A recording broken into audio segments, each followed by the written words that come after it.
ഇന്ന് നമ്മൾ സംസാരിക്കാൻ പോകുന്നത് മനുഷ്യരെ എന്നും ആകർഷിച്ച ഒരു വലിയ ചോദ്യത്തെക്കുറിച്ചാണ്.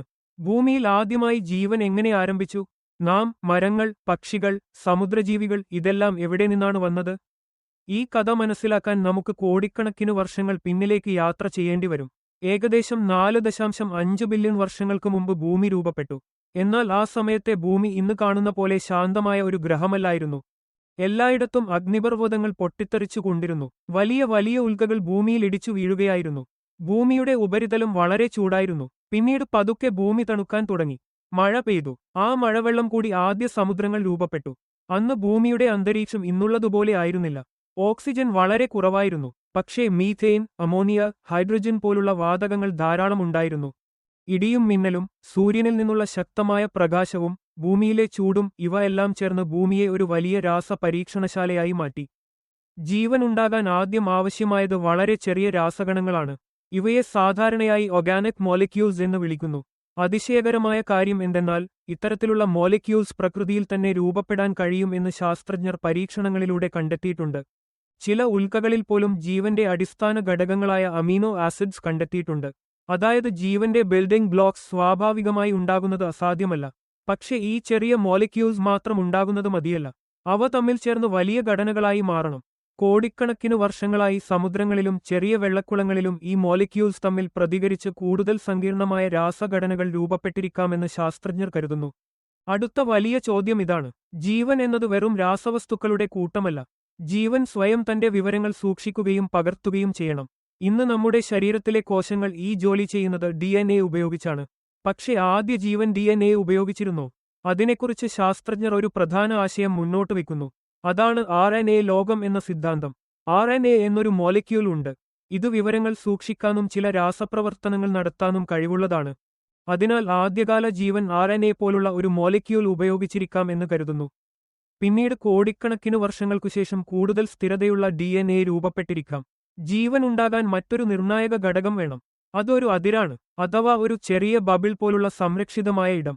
ഇല്ലെങ്കിൽ രാസവസ്തുക്കൾ എല്ലാം വെള്ളത്തിൽ കലർന്നുപോകും. ചില കൊഴുപ്പ് പോലുള്ള മോളിക്യൂൾസ് വെള്ളത്തിൽ സ്വയം ചെറിയ ബബിൾ രൂപത്തിൽ ഒന്നിച്ചുചേരാൻ കഴിയും. ഇവയെ വെസിക്കിൾസ് എന്ന് വിളിക്കുന്നു. ഈ ചെറിയ ബബിൾകളുടെ ഉള്ളിൽ രാസപ്രവർത്തനങ്ങൾ നടക്കാൻ തുടങ്ങി എന്ന് കരുതുന്നു.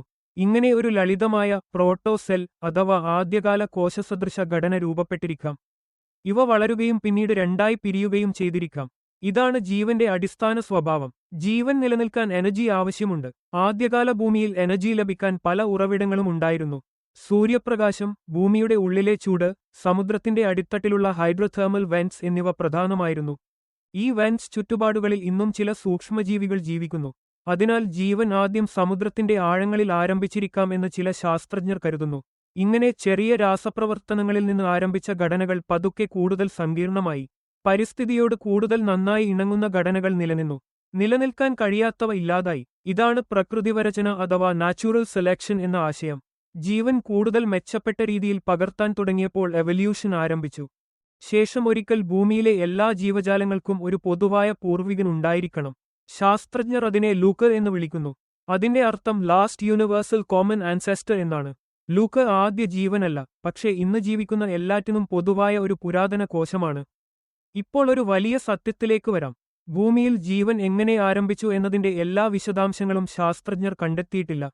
എന്നാൽ പല പ്രധാന ഘട്ടങ്ങൾക്കുമുള്ള ശക്തമായ തെളിവുകൾ ഇന്ന് ലഭ്യമാണ്. ചെറിയ മോളിക്യൂൾസ് സ്വാഭാവികമായി രൂപപ്പെടാം. അവ ചേർന്ന് കൂടുതൽ വലിയ ഘടനകളാകാം.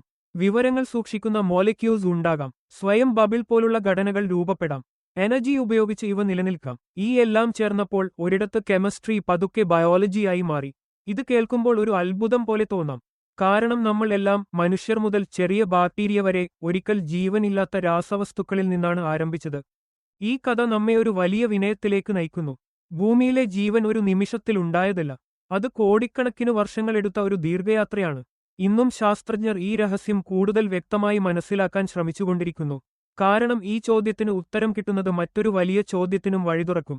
ഭൂമിയിൽ ജീവനുണ്ടെങ്കിൽ യൂണിവേഴ്സിൽ മറ്റെവിടെയെങ്കിലും ജീവൻ ഉണ്ടാകാമോ? ഒരിക്കൽ നാം ആ ഉത്തരം കണ്ടെത്തും. പക്ഷേ ഇപ്പോൾ ഉറപ്പായി പറയാൻ കഴിയുന്ന ഒരു കാര്യമുണ്ട്. നമ്മൾ എല്ലാവരും ഭൂമിയുടെ അതിപുരാതനമായ ഒരു രാസകഥയുടെ തുടർച്ചയാണ്. ജീവന്റെ കഥ ഇന്നും തുടരുകയാണ്.